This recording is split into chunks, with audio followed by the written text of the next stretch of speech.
So when I started this on Monday, I started reading Maximum Influence by John C. Maxwell, and I read the introduction. Now, I don't think you need to read the introduction to fully understand the book, so if you missed the first round, this is basically like starting from scratch. So you don't need to really worry about, how about keeping up with it yet. Although I will go and after this evening, I will upload the introduction that I recorded, and um, I will upload this session as well. So that, and I think this session is going to be longer. I'm going to try to go for a full hour this time, whereas last time I started late, so I only went half an hour. So this session, I hope to go a full hour, however many chapters we get through. I would anticipate getting through two chapters. And that's kind of be around the ballpark where I'm going to look at the time and say, okay, should I keep going? How are we doing? That type of thing. So this is Maximum Influence by John C. Maxwell, and we're going to start with chapter 1, page 1. Person of influence has integrity with people. Jim says, a few years ago, while my wife Nancy and I were on a business trip to Europe, we celebrated her birthday in London. As her gift, I decided to take her to the Escada boutique to buy her an outfit or two.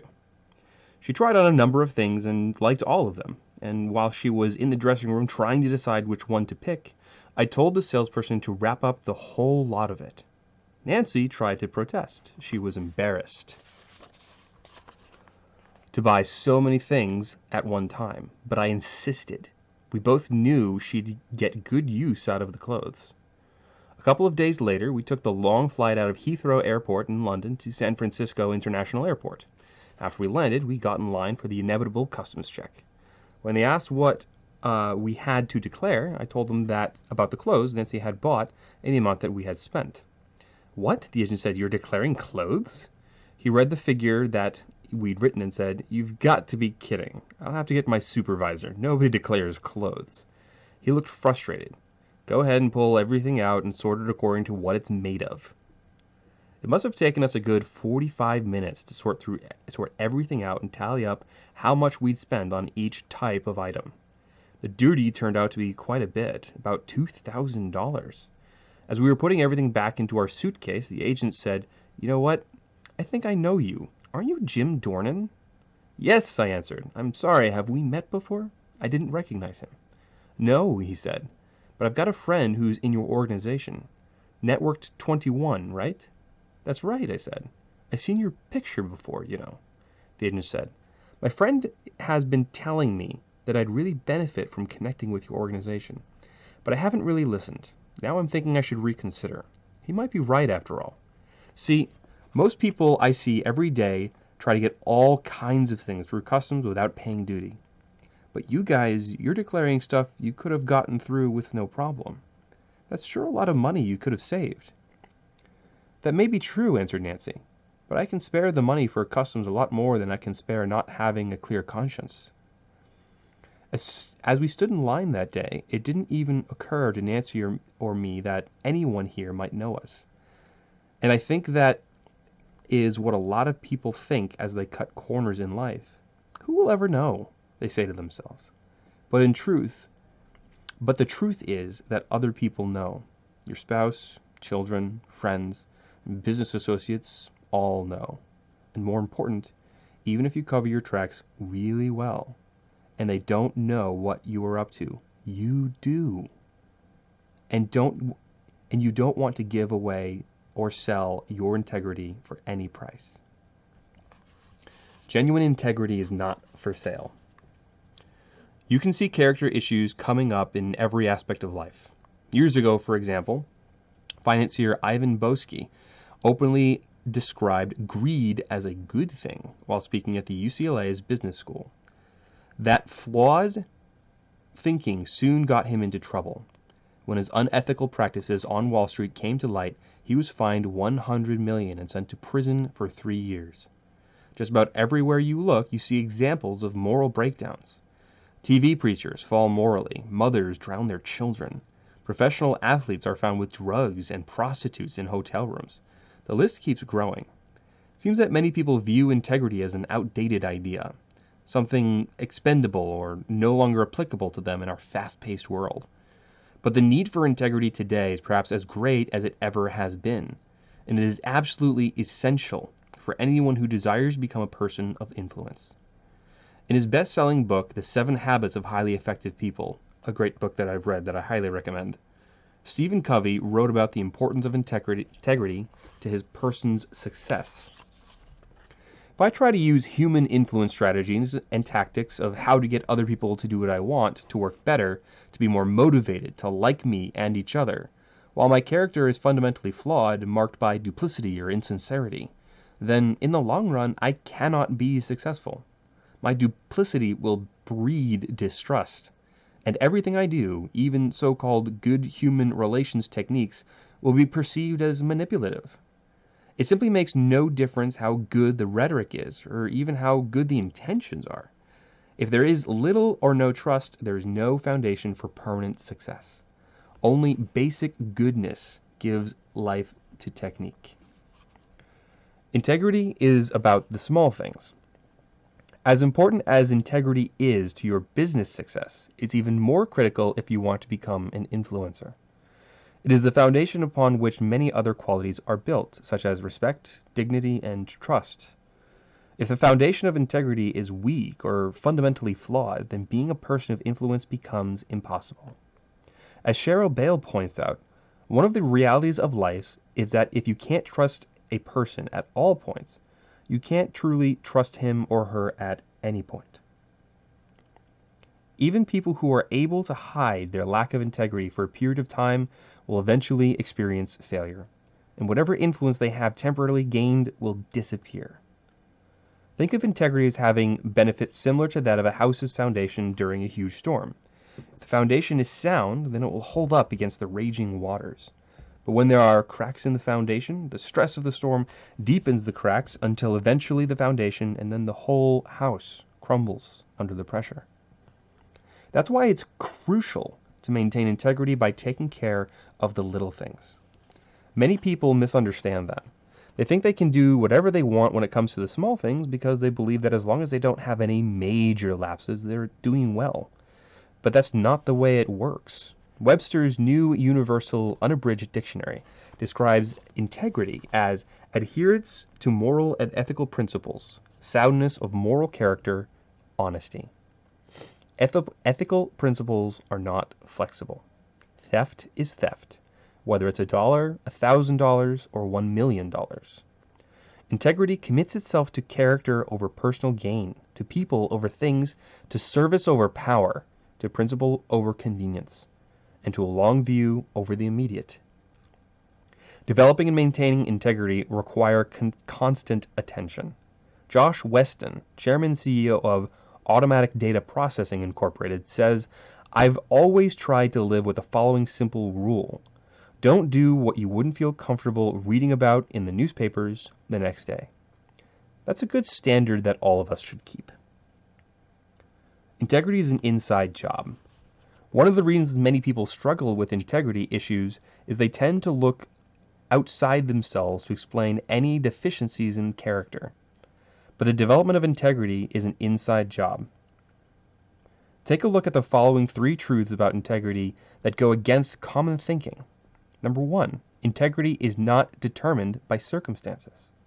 Some psychologists and sociologists today tell us that many people of poor character would not be the way that they are if only they had grown up in a different environment. Now, it's true that our upbringing and circumstances affect who we are. But the older we are, the greater the number of choices we make, for good or bad.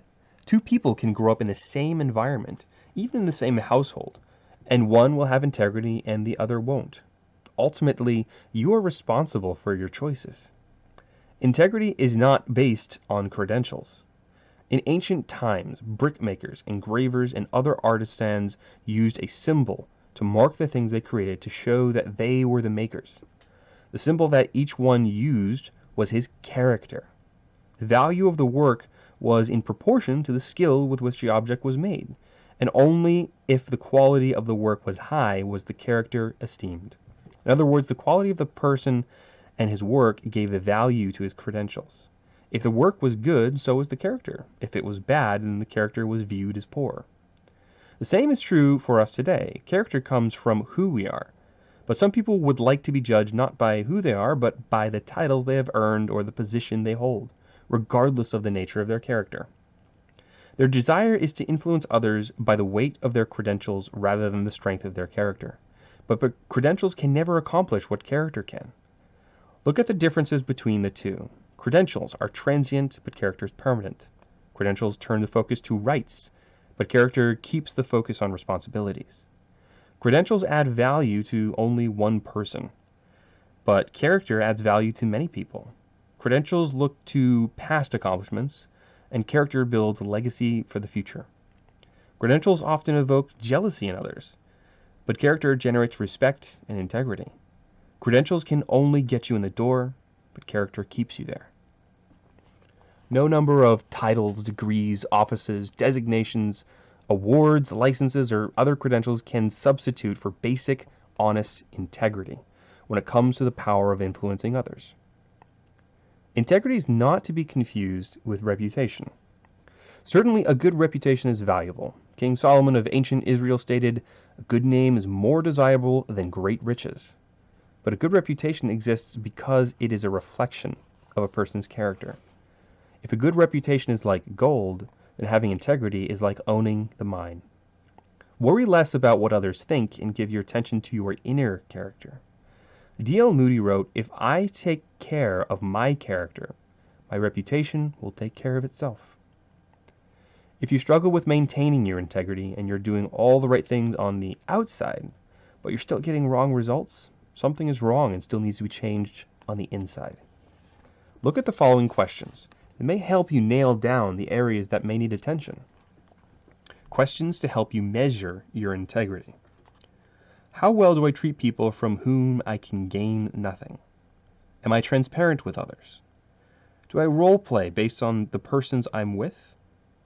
Am I the same person when I'm in the spotlight as I am when I'm alone? Do I quickly admit wrongdoing without being pressed to do so? Let's adjust this real quick. There we go. Should be a little bit better.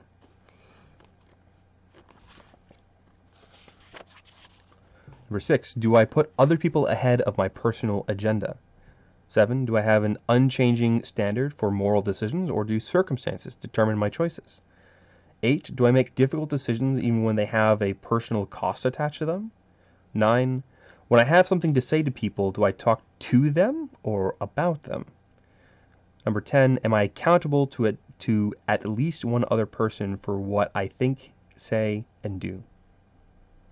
Don't be too quick to respond to the questions. If character development is a serious area of need in your life, your tendency may be to give answers that describe how you wish you were rather than how you actually are. Take some time to reflect on each question. Then work on the areas where you're having the most trouble, and remember this. Many succeed momentarily by what they know. Some succeed temporarily by what they do. But few succeed permanently because of what they are. The road of integrity may not be the easiest one, but it's the only one that will get you where you ultimately want to go. Integrity is your best friend. The esteemed 19th century American writer Nathaniel Hawthorne offered his insight. No man can for any considerable time wear one face to himself and another to the multitude without finally getting bewildered as to which is the true one. Anytime you compromise your integrity, you do yourself an incredible amount of damage. That's because integrity really is your best friend. It will never betray you or put you in a compromising position. It keeps your priorities right, and when you're tempted to make shortcuts, helps you stay the right course. When others criticize you unfairly, helps you keep going and take the high road and not striking back. And when others' criticism is valid, integrity helps you accept what they say, learn from it, and keep growing. Abraham Lincoln once stated, "When I lay down the reins of this administration, I want to have one friend left, and that friend is inside myself." You could almost say that Lincoln's integrity was his best friend while he was in office because he was criticized so viciously. Here's a description of what he faced as explained by Donald T. Phillips. Abraham Lincoln was slandered, libeled, and hated perhaps more intensely than any man ever to run for the nation's highest office. He was publicly called just about every name imaginable by the press of the day, including a grotesque baboon, a third-rate county lawyer who once split rails and now splits the Union, a coarse, vulgar joker, a dictator, an ape, a buffoon, and others. The Illinois State Register labeled him the craftiest and most dishonest politician that ever graced the office in America. Severe and unjust criticism did not subside after Lincoln took the oath of office, nor did it come only from Southern sympathizers. It came from within the Union itself, from Congress, from some factions within the Republican Party, and initially from within his own cabinet. Through it all, Lincoln was a man of principle. And as Thomas Jefferson wisely said, God grant that men of principle shall be our principal men. Integrity is your friend's best friend. Integrity is your best friend, and it's also one of the best friends that your friends will ever have. When the people around you know that you are a person of integrity, they know that you want to influence them because of the opportunity to add value to their lives. They don't worry about your motives. We saw a cartoon in the New Yorker once that showed how difficult it can be to sort out another person's motives. Some hogs were assembled for a feeding, and the farmer was filling their trough to the brim. One hog turned to the other and asked, "Hey, have you ever wondered why he's being so good to us?" Person of integrity influences others because he wants to bring something to the table that will benefit them, not put them on the table itself. The bottom line is that when it comes to integrity, oh my goodness. The bottom line when it comes to integrity is that it allows others to trust you. And without trust, you have nothing. Trust is the single most important factor in personal and professional relationships. It is the glue that holds people together, and it is the key to becoming a person of influence.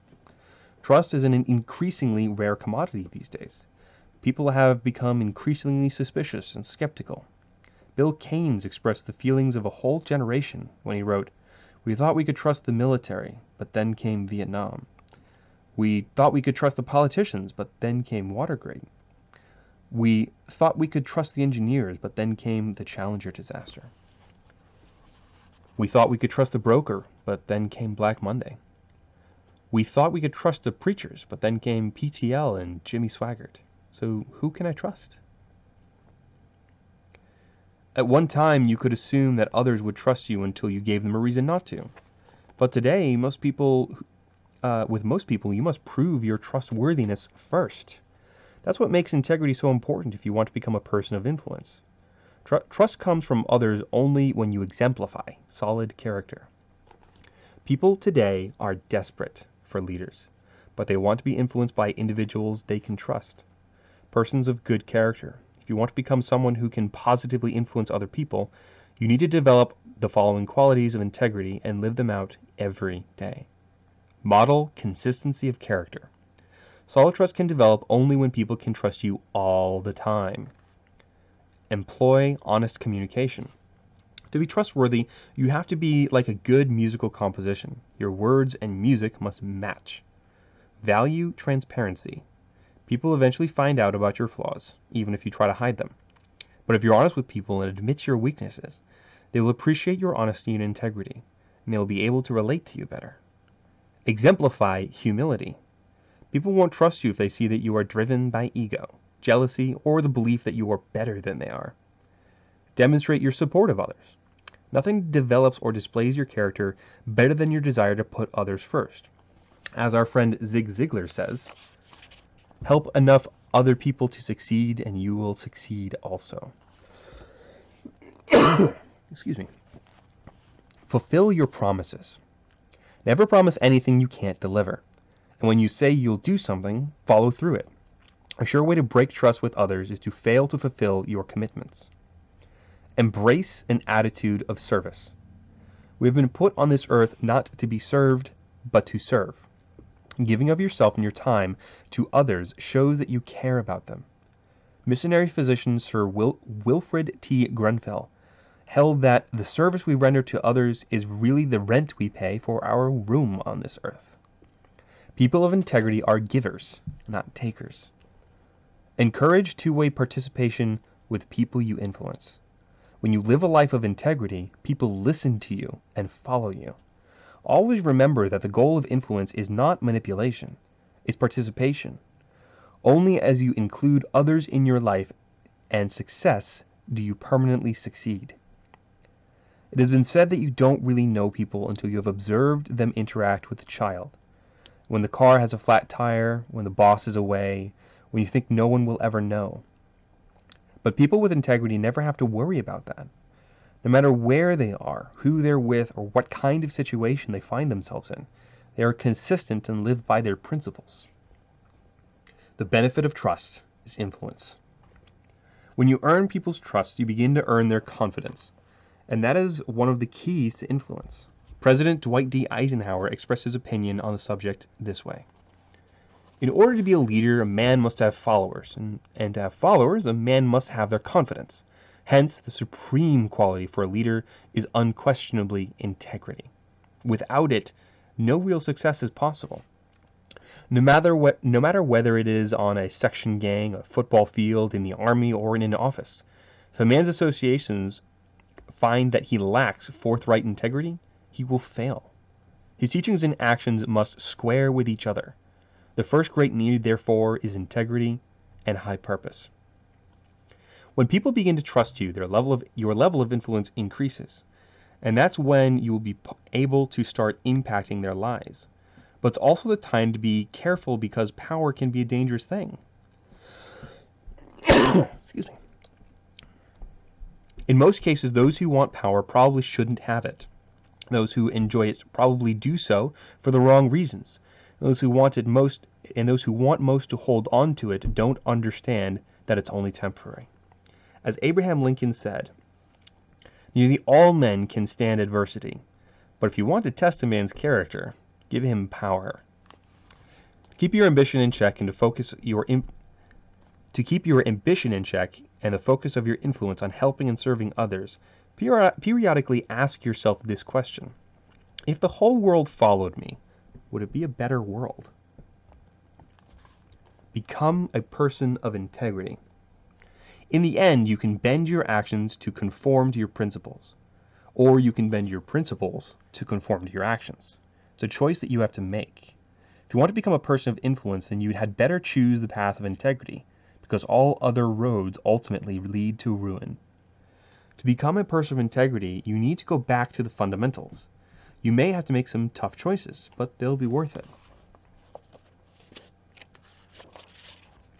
Commit yourself to honesty, reliability, and confidentiality. Integrity begins with a specific, conscious decision. If you wait until a moment of crisis before settling your integrity issues, you set yourself up to fail. Choose today to live by a strict moral code and determine to stick with it no matter what happens.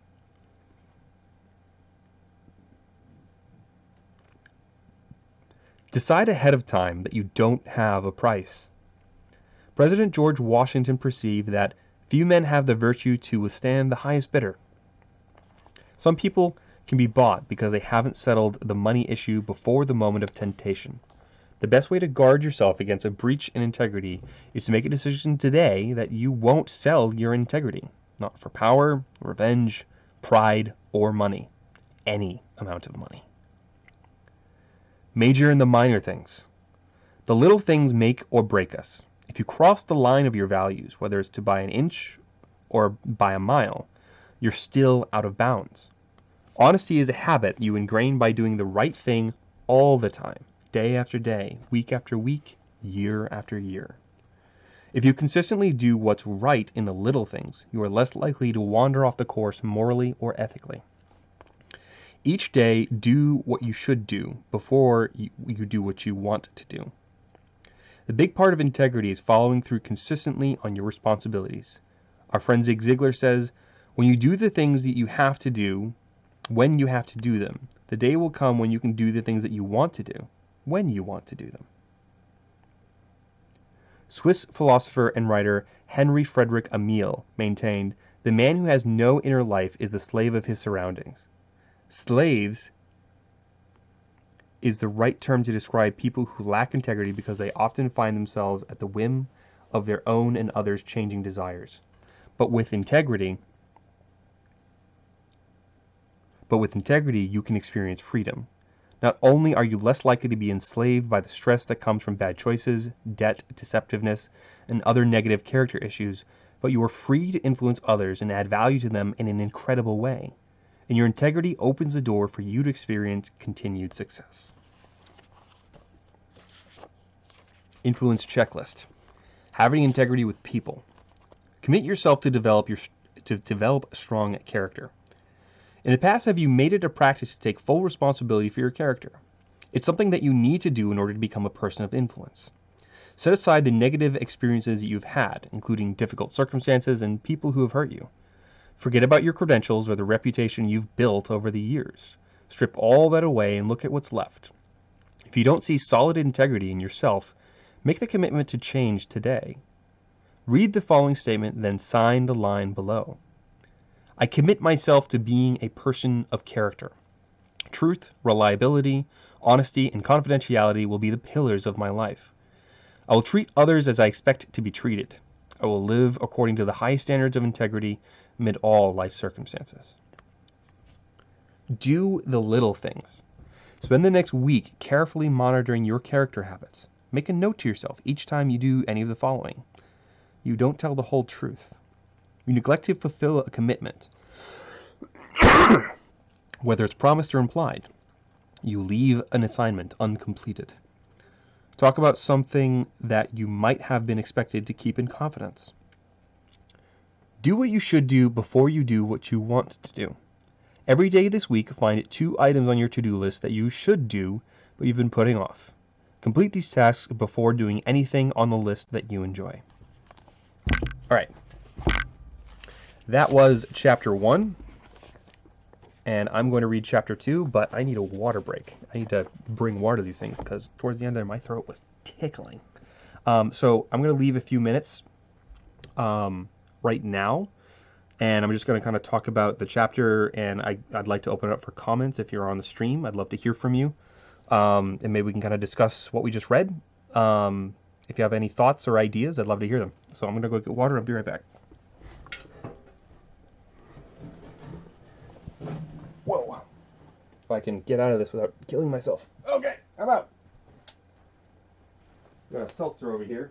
Of course, now that I bring it over, that probably means that I'm going to spill it. Which is kind of why I didn't bring it over to begin with, but we'll see if I can be smart enough not to completely spill this.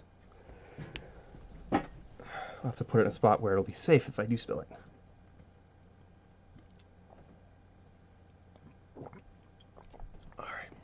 I'm going to take a pause to look at the stream, see what's going on, make sure I'm not missing anything.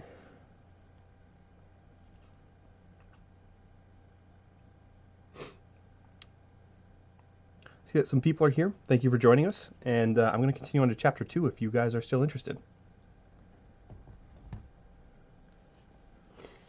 All right, here we go.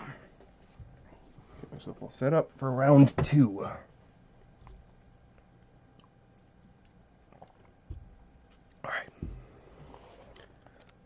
Things look good. Still comfortable. A little bit of weirdness, but I need to master this a little bit better.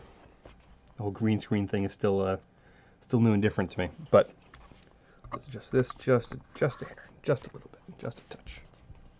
Yeah, I think I like that. Bring it a little bit forward, and looks pretty straight. All right, I'm happy with it. A person of influence nurtures other people. This is chapter 2.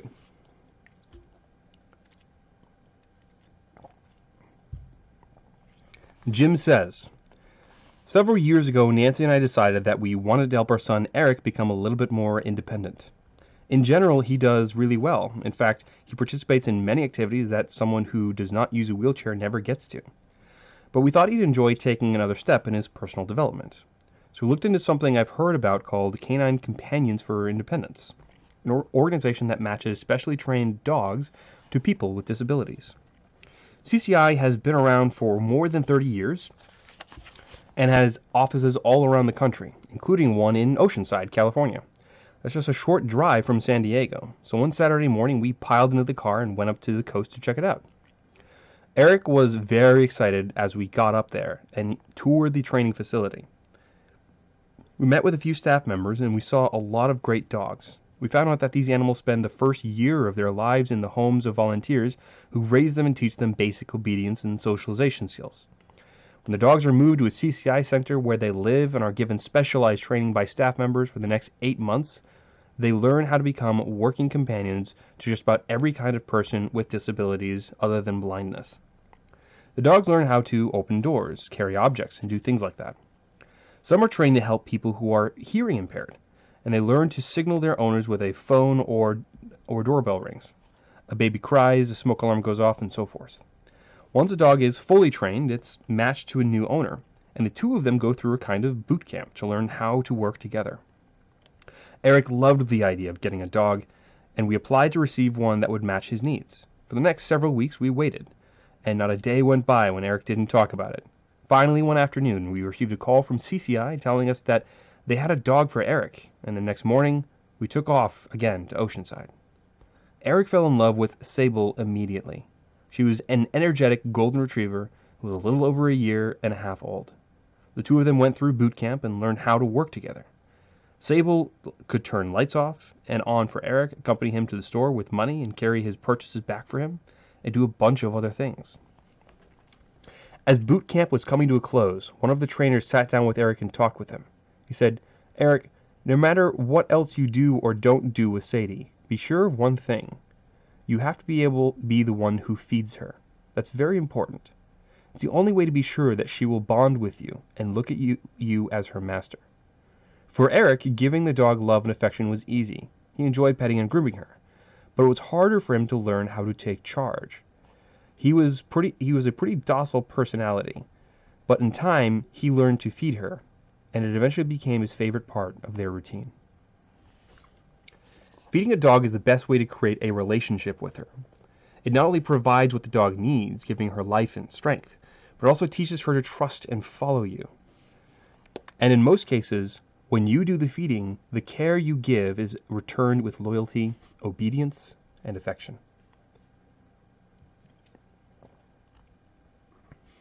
The nature of nurture. In some regards, people respond similarly to the way some animals do. And like animals, people need to be cared for, not just physically, but emotionally. If you look around, you'll discover that there are people in your life who want to be fed, with encouragement, recognition, security, and hope. That process is called nurturing, and it's the need of every human being. If you desire to become an influencer in others' lives, start by nurturing them. Many people mistakenly believe that the way to become an influencer is to become an authority figure. Correct others' errors, reveal the weak areas that they can't easily see in themselves, and give so-called constructive criticism. But when clergyman John Knox said more than 400 years ago is still true, you cannot antagonize and influence at the same time. At the heart of the nurturing process is genuine concern for others. When you hear the word nurture, you probably envision a mother cradling her baby. She takes care of her child, feeding him, encouraging him, making sure that his needs are met. She doesn't give him attention only when she has spare time or when it's convenient. She loves him and wants him to thrive. Similarly, as you try to help and influence the people around you, you must have positive feelings and concern for them. If you want to make a positive impact on them, you cannot dislike or disparage them. You must give them love and respect. Or as human relations expert Les Giblin puts it, you cannot make the other fellow feel important in your presence if you secretly feel that he is a nobody. You may be wondering why you should take on nurturing role with people that you want to influence, especially if they are employees, colleagues, or friends, not family members. You may be saying to yourself, isn't that something that they can get somewhere else, for example, at home? The unfortunate truth is that most people are desperate for encouragement. And even if a few people in their lives build them up, you still need to become a nurturer to them, because people are influenced most by those who make them feel the best about themselves. If you become a major nurturer in the lives of others, then you have an opportunity to make a major impact on them. Check and recheck your motives as you help and encourage others. Don't be like a little girl named Emily. Her father, Guy Belleranti, was driving the family home from church one Sunday when the 5-year-old girl said, "Dad, when I grow up, I want to be like the man who stood in front." "You want to be like the minister?" asked Emily's mother. "No," said Emily. "I want to tell people what to do." Your goal is others' growth and independence. If you nurture others but allow them to become dependent on you, you're really hurting them, not helping them. And if you help them because of your desire to meet your needs or to heal the hurts of your past, your relationship with them will become codependent. It's not healthy to try to correct your personal history by reliving it vicariously through others. Besides, codependent people never become positive influencers in the lives of others. A nurturing influencer is a giver. Now that you have a better idea about what it means to nurture others, you're probably ready to learn how to do it with the people in your life. Employees, family members, friends, fellow church workers, and colleagues. You do it by focusing on giving rather than getting. Start by giving to others in these areas. Love. Before you can do anything else in the lives of others, you must show them love. Without it, there can be no connection, no future, and no success together. Think back to some of the key people who have had an impact on your life. An incredible teacher, a special aunt or uncle. Undoubtedly, when you spent time with those people, you could sense that they cared about you. In return, you responded positively to them. You discovered this example of how love can make a difference in the lives of students. Here is something written by a thoughtful teacher. "I had a great feeling of relief when I began to understand that a youngster needs more than just subject matter. I knew mathematics well, and I teach it well. I used to think that was all I needed to do. Now I teach children, not math." The youngster who really made me understand this was Eddie. I asked him one day why he thought he was doing so much better than the last year. He gave meaning to my whole new orientation. "It's because I like myself now that I'm with you," he said. Eddie responded to love in a way that he never would have to knowledge, psychology, technique, or educational theory. When he knew his teacher cared about him, he blossomed. The length and breadth of our influence on others are directly related to our depth of concern for them. When it comes to helping people grow and feel good about themselves, there's no substitute for love. Even a tough guy like Vince Lombardi, the legendary coach of the Green Bay Packers, understood the power of love to bring out people's best and make an impact in their lives. He said, "There's a lot of coaches with good ball clubs who know the fundamentals and have plenty of discipline, but don't win the game." Then you come to the third ingredient. If you're going to play together as a team, you've got to care for each other. You've got to love each other. Every player has to be thinking about the next guy. You can positively impact people by nurturing them. It doesn't matter what profession you're in, and it doesn't matter how successful the people around you are, or what they have accomplished in the past. Everyone needs to feel valued. Take time to express your love and appreciation for the people close to you. Tell them how much they mean to you. Write them notes telling how much you care. Give them a pat on the back and, when appropriate, a hug. Don't ever assume that people know how you feel about them. Tell them. Nobody can be told too often that he or she is loved. Respect. We read a story about a woman who moved to a small town. After being there a short time, she complained to her neighbor that the poor service she was receiving from the local drugstore. She was hoping her new acquaintance would repeat her criticism to the store's owner. The next time the newcomer went to the drugstore, the druggist greeted her with a big smile, told her how happy he was to see her again, and said he'd hoped she liked their town. He also offered himself as a resource to the woman and her husband as they got settled. Then he took care of her order quickly and efficiently. Later, the woman reported the incredible change to her friend. "I suppose you told her how poor I thought the service was," she declared. "Well, no," the neighbor said. "In fact, I hope you don't mind, I told him you were amazed by the way he had built up this small-town drugstore. and that you thought of it as one of the best run drugstores you'd ever seen. The woman's neighbor understood that people respond to respect. In fact, most people will do nearly anything for you if you treat them respectfully. And that means making it clear to them that their feelings are important, their preferences are respected, and their opinions are valuable. It means giving them the benefit of the doubt, or as poet-philosopher Ralph Waldo Emerson put it, every man is entitled to be valued by his best moments. Where love focuses on giving to others, respect shows a willingness to receive from them. Respect acknowledges another's personal ability or potential to contribute. Listening to other people and putting their agendas ahead of your own reflect your respect for them and have the potential to make you and them more successful. According to a study by Telemetrics International reported in the Wall Street Journal, executives understood the power of respect. Among the 16,000 executive surveys, the researchers concentrated on a group of high achievers. Within that group, all had positive attitudes about their subordinates, frequently sought their advice, regularly listened to their concerns, and treated them with respect. If you have had the opportunity to work in many environments, and you've worked with both types of people, those who have and those who have not shown you respect, and you understand how motivational respect can be, and you also know that you are more easily influenced by people who treat you well.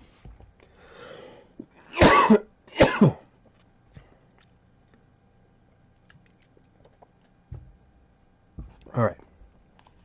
Sense of security.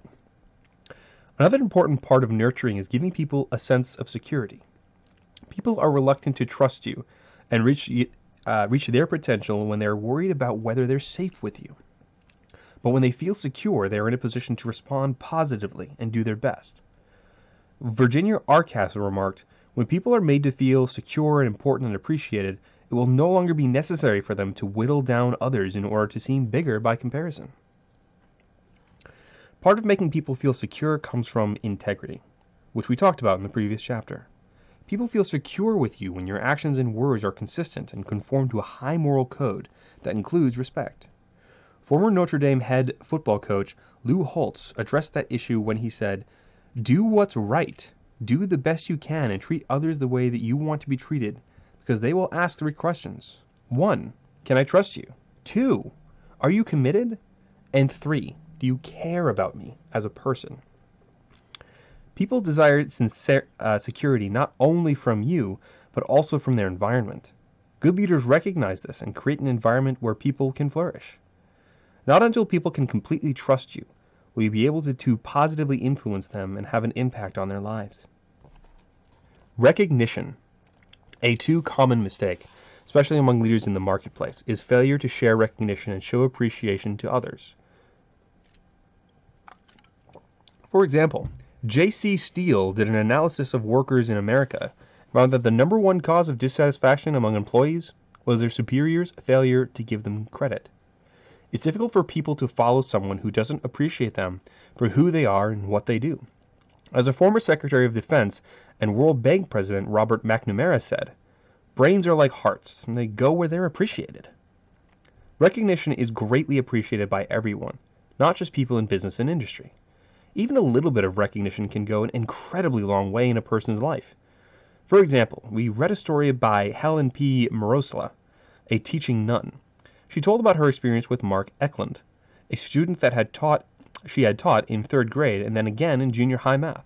Here's her story. One Friday in the classroom, things just didn't feel right. We had worked hard on a new concept all week, and I sensed that students were growing frustrated with themselves and edgy with one another. I had to stop this crankiness before it got out of hand, so I asked them to list the names of the other students in the room on 2 sheets of paper, leaving a space between each name. Then I told them to think of the nicest thing they could say about each of their classmates and write it down. It took the remainder of the class period to finish the assignment, but as the students left the room, each one handed me their paper. That Saturday, I wrote down the name of each student on a separate sheet of paper, and I listed what everyone else had said about that individual. On Monday, I gave each student his or her list. Some of them ran 2 pages. Before long, the entire class was smiling. "Really?" I heard someone whisper. "I never knew that meant anything to anyone. I didn't know others liked me so much." No one ever mentioned these papers in class again. I never knew if they discussed them after class or with their parents, but it didn't matter. The exercise had accomplished its purpose. The students were happy with themselves and one another again. That group of students moved on. Several years later, after I returned from vacation, my parents met me at the airport. As we were driving home, Mother asked the usual questions about the trip, how the weather was, my experiences in general. There was a slight lull in the conversation. Mother gave Dad a sideways glance and simply said, "Dad?" My father cleared his throat. "The Eklunds called last night," he began.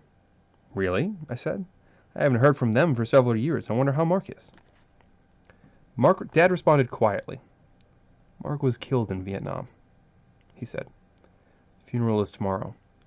His parents would like it if you could attend." To this day, I can still point to that exact spot on I-494 where Dad told me about Mark. I'd never seen a serviceman in a military coffin before. Church was packed with Mark's friends. His old classmate Chuck's sister sang the Battle Hymn of the Republic. Why did it have to rain on the day of the funeral? It was difficult enough at the graveside. The pastor said the usual prayers, and the bugler played taps. One by one, those who loved Mark took a last walk by the coffin and sprinkled it with holy water. I was the last one to bless the coffin. As I stood there, one of the soldiers who had acted as a pallbearer came up to me. "Were you Mark's math teacher?" he asked. I nodded as I continued to stare at the coffin. "Mark talked about you a lot," he said. After the funeral, most of Mark's former classmates headed to Chuck's farmhouse for lunch. Mark's mother and father were there, obviously waiting for me. "We want to show you something," his father said, taking a wallet out of his pocket. "They found this on Mark when he was killed. We thought you might recognize it." I opened the billfold. He carefully removed 2 worn pieces of notebook paper that had obviously been taped, folded, and refolded many times. I knew without looking that the papers were the ones which had listed all the good things each of Mark's classmates had said about him. "Thank you so much for doing that," Mark's mother said. As you can see, Mark treasured it. Mark's classmates started to gather around us. Chuck smiled rather sheepishly and said, "I still have my list. It's in the top drawer of my desk at home." John's wife said, "John asked me to put his in our wedding album." "I have mine too," Marilyn said. "It's in my diary." Then Vicky, another classmate, reached into her pocketbook, took out her wallet, and showed her worn and frazzled list to the group. "I carry this one with me at all times," Vicky said without batting an eyelash. "I think we all saved our lists." That's when I finally sat down and cried. What would make so many adults hold on to pieces of paper that they had received years before as kids? Some of them carrying those pages with them everywhere they went, even to battle in a rice paddy halfway around the world. The answer is appreciation. Everyone is incredibly hungry for appreciation and recognition. As you interact with people, walk slowly through the crowd, remember people's names, and take time to show them you care. Make other people a priority in your life, over every other thing, including your agenda and schedule. Give others recognition at every opportunity.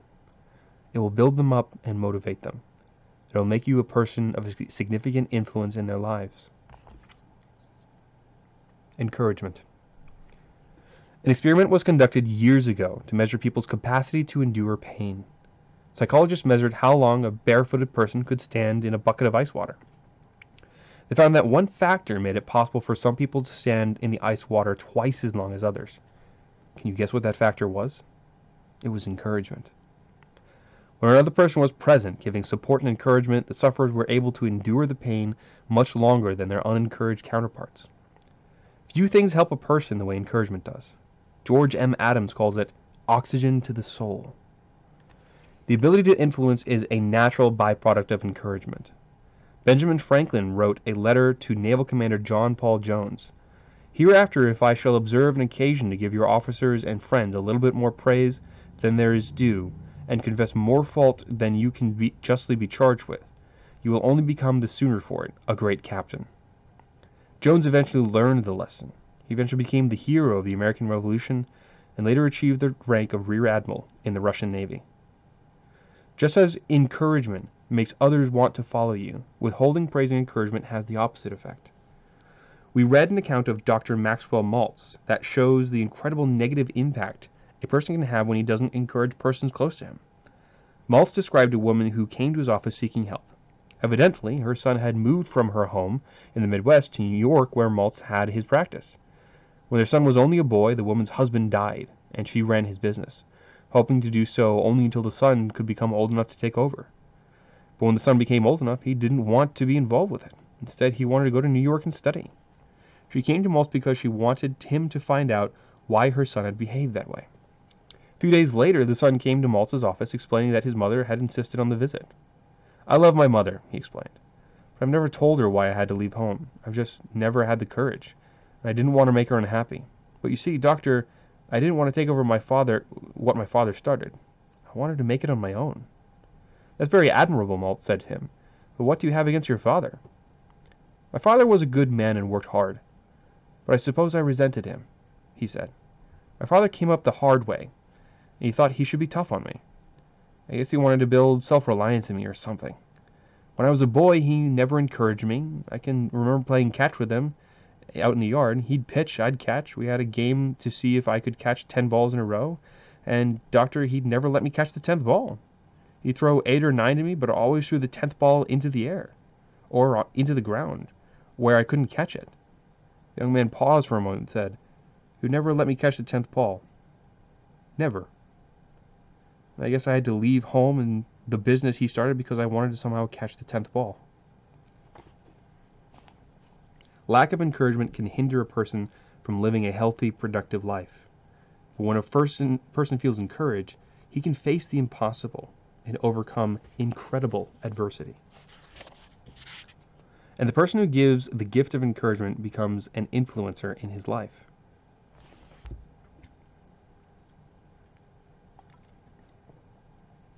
What they receive. To become a nurturer, learn to be other-minded. Instead of thinking of yourself, put others first. Instead of putting others in their place, try to put yourself in their place. That's not always easy. Only when you have a sense of peace about yourself and who you are will you be able to be other-minded and give yourself away to others. But the rewards of nurturing are many. When you nurture people, they receive several things. Positive self-worth. Nathaniel Brennan, a psychiatrist and expert on the subject of self-esteem, states that no factor is more decisive in people's psychological development and motivation than the value judgments they make about themselves. He says that the nature of self-evaluation is a profound effect on persons' values, beliefs, and thinking processes, feelings, needs, and goals. In his view, self-esteem is the most significant key to a person's behavior. If you are confident and have a healthy self-image, then you may be saying, "Hey, I can see trying to boost a child's self-worth. But when it comes to employees or colleagues, let them take care of themselves. They're adults. They need to get over it." The reality is that most people, whether they're 7 or 57, could use help with their feelings about themselves. They would love to have their sense of identity boosted. If you question that, try this experiment. Ask a couple of people you know to write down on a piece of paper all their personality strength. Each person usually comes up with about half a dozen. Then ask them to write down all their weaknesses. Most of the time, the lists of weaknesses are twice as long. Self-esteem impacts every aspect of a person's life: employment, education, relationships, and more. For example, the National Institute for Student Motivation conducted a study showing that the impact of self-confidence on academic achievement is greater than that of IQ. And Martin Seligman, a professor of psychology at the University of Pennsylvania, discovered that people with high self-esteem get better paying jobs and are more successful in their careers than people with low self-esteem. When he surveyed representatives of a major life insurance company, he found that those who expected to succeed sold 37% more insurance than those who did not. If you want to help people improve their quality of life, become more productive at work, and develop more positive relationships, then build their self-worth. Make them feel good about themselves, and the positive benefits will spill over into every aspect of their lives. When they begin to experience those benefits, they'll be grateful to you. Sense of belonging. Belonging is one of the most basic human needs. When people feel isolated and excluded from a sense of communion with others, they suffer. Albert Lalonde pointed out that the dangers of isolation. Many young people today have never experienced a deep emotional attachment to anyone. They do not know how to love and be loved. The need to be loved translates itself into the need to belong to someone or something. Driven by their need, they'll belong to anything. Positive influencers understand this need for a sense of belonging and do the things that make people feel included. Parents make sure their children feel like important members of the family. Spouses make the person to whom they are married feel like a cherished equal partner. And bosses let their employees know that they are valued members of the team. Great leaders are particularly talented at making their followers feel they belong. Napoleon Bonaparte, for example, was a master of making people feel important and included. He was known for wandering through his camp and greeting every officer by name. As he talked to each man, he asked about his hometown, wife, and family. And a general talked about a battle or maneuver in which he knew the man had taken part. The interest and time he took with his followers made them feel a sense of camaraderie and belonging. It's no wonder that his men were so devoted to him. If you desire to become a better nurturer of people, develop an other person mindset. Look for ways to include others. Become like the farmer who used to hitch up his old mule to a 2-horse plow every day and say, "Get up, Beauregard, get up, Satchel, get up, Robert, get up, Betty Lou." One day his neighbor, hearing the farmer, said, how many names does that mule have?" "Oh, he has only one. His name is Pete. But I put blinders on him to call out the other names so that he will think that their mules are working with him. He has a better attitude if he thinks he's part of a team." Perspective.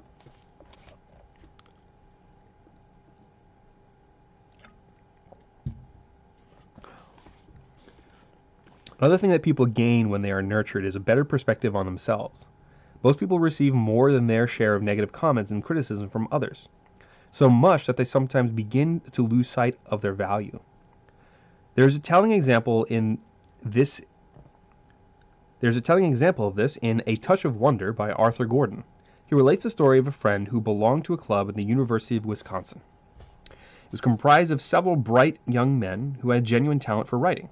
Each time they met, one of the men would read a story or essay he had written, and the rest of the group would dissect and criticize it. The viciousness of their comments prompted them to call themselves the Stranglers. On the same campus, some women formed a group, and they called themselves the Wranglers. They also read their manuscripts to one another, but instead of showering criticism on one another, they tried to find positive things to say. Every member was given encouragement, no matter how weak or undeveloped her writing was. The results of the two groups' activities came to light 20 years later when the careers of the classmates were examined. Of the talented young men in the Stranglers, not one of them had made a name for himself as a writer. But half a dozen successful writers emerged from the Wranglers, even though they had not necessarily shown greater promise. And some of the women had gained national prominence, such as Pulitzer Prize winner Marjorie Kinnan Rawlings. For most people, it's not what they are that holds them back. It's what they think they're not. The Stranglers undoubtedly made one another suspect that they were unqualified to write, and in time they became convinced of it. Who knows what kind of talent was squashed by their negativity? But if someone in the group had taken the initiative to be nurturing instead of negative, maybe another Hemingway, Faulkner, or Fitzgerald would have emerged and given the world another library of masterpieces. Everyone appreciates being nurtured, even great men and women. A small exhibit at the Smithsonian Institute bears this out. It contains the personal effects found on Abraham Lincoln the night he was shot. A small handkerchief embroidered A. Lincoln, a country boy's penknife, a spectacle case repaired with cotton string, a Confederate $5 bill, and a worn-out newspaper clipping extolling his accomplishments as president. It begins, "Abe Lincoln is one of the greatest statesmen of all time." That article, worn with repeated reading, undoubtedly helped him during some very difficult times. It nurtured him and helped him retain his perspective. feeling of significance. Woody Allen once quipped, "My only regret in life is that I'm not someone else." And while he probably said that to get a laugh, with the relationship problems he has had over the years, we can't help wondering how much truth there is in that comment. In life, the price tag that the world puts on us is almost identical to the one we put on ourselves. People who have a great deal of self-respect and who believe that they have significance are usually respected and feel they are valued by others. When you nurture people and add value to them without expecting anything in return, they feel significant. They realize that their value, that they matter to others. And once they consistently feel positive about themselves, they're free to live more positively for themselves and for others. Hope. Writer Mark Twain warned, keep away from people who try to belittle your ambitions. Small people always do that. But the really great make you feel that you too can become great. How do most people feel when they're around you? Do they feel small and insignificant, or do they believe in themselves and have hope about what they can become? The key to how you treat people lies in how you think about them. It's a matter of attitude. Johann Wolfgang von Goethe emphasized, treat a man as he appears to be and you make him worse, but treat a man as if he already were what he potentially could be, and you'll make him what he should be. Hope is perhaps the greatest gift that you can give others as a result of nurturing. Because even if their sense of self is weak and they fail to see their own significance, they can still have a reason to keep trying and striving to reach their potential in the future. In Building Your Mate's Self-Esteem, Dennis Rainey tells a wonderful story about nurturing hope that can lead to a development of tremendous potential. He says that there was a boy named Tommy who had a particularly hard time in school. He continually asked questions and he never could quite keep up. It seemed that he failed every time he tried something. His teacher finally gave up on him and told his mother that he could not learn and would never amount to much. But Tommy's mother was a nurturer. She believed in him. She taught him at home, and each time he failed, she gave him hope and encouragement to keep trying. Whatever happened to Tommy? He became an inventor, eventually holding more than 1,000 patents, including those of the phonograph and the first commercially practical incandescent electric light bulb. His name was Thomas Edison. When people have hope, there's no telling how far they can go. How to become a natural nurturer.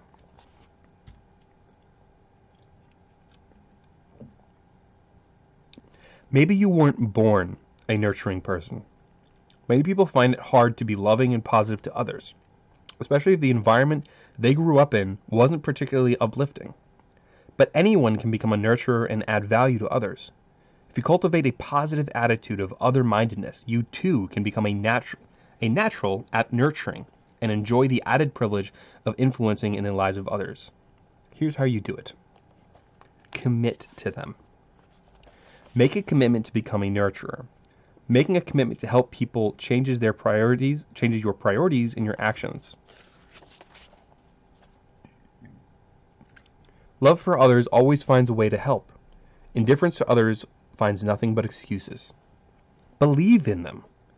People rise or fall to meet the expectations of those closest to them. Give people your trust and hope, and they will do everything they can to keep from letting you down. Be accessible to them.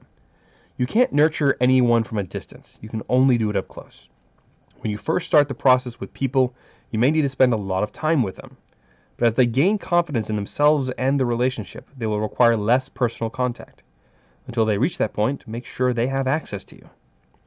Give with no strings attached. If you need people, you cannot lead them, and nurturing is an aspect of leadership. Instead of trying to make a transaction out of it, give freely without expecting anything in return. 19th century economist Henry Drummond wisely observed, "You will find as you look back upon your life that the moments when you have really lived are the moments when you have done things in the spirit of love." Give them opportunities. As the people you nurture gain strength, give them additional opportunities to succeed and grow.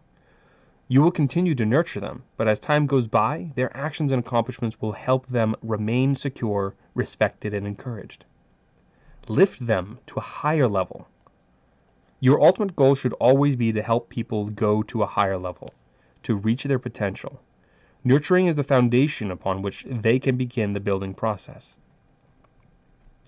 Walt Disney is reported to have said that there are three kinds of people in the world. There are well poisoners who discourage others, stomp their creativity, and tell them what they can't do. There are lawn mowers, people who have good intentions but are self-absorbed, who mow their own lawns but never help others. And there are life enhancers. This last category contains people who reach out to enrich the lives of others, who lift them up and inspire them. Each of us needs to do everything in our power to become a life enhancer, to nurture people as they are, so that they are motivated to grow and reach their potential. It is a process that takes time, and in the coming chapters, we'll share insights that will show you how to help people take additional steps in that process.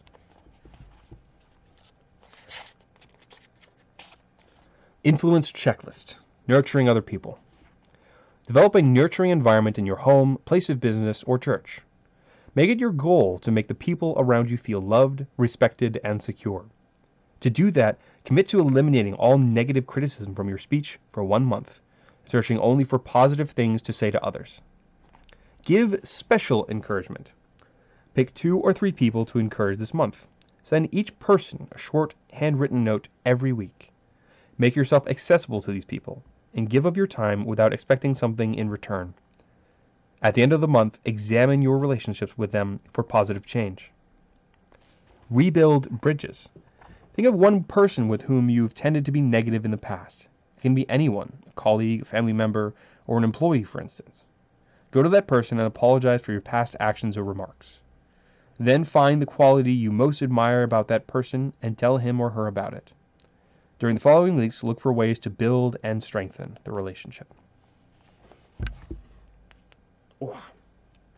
All right, that was 2 chapters from page 1 to 40 of How to Influence People by John Maxwell and Jim Dornan.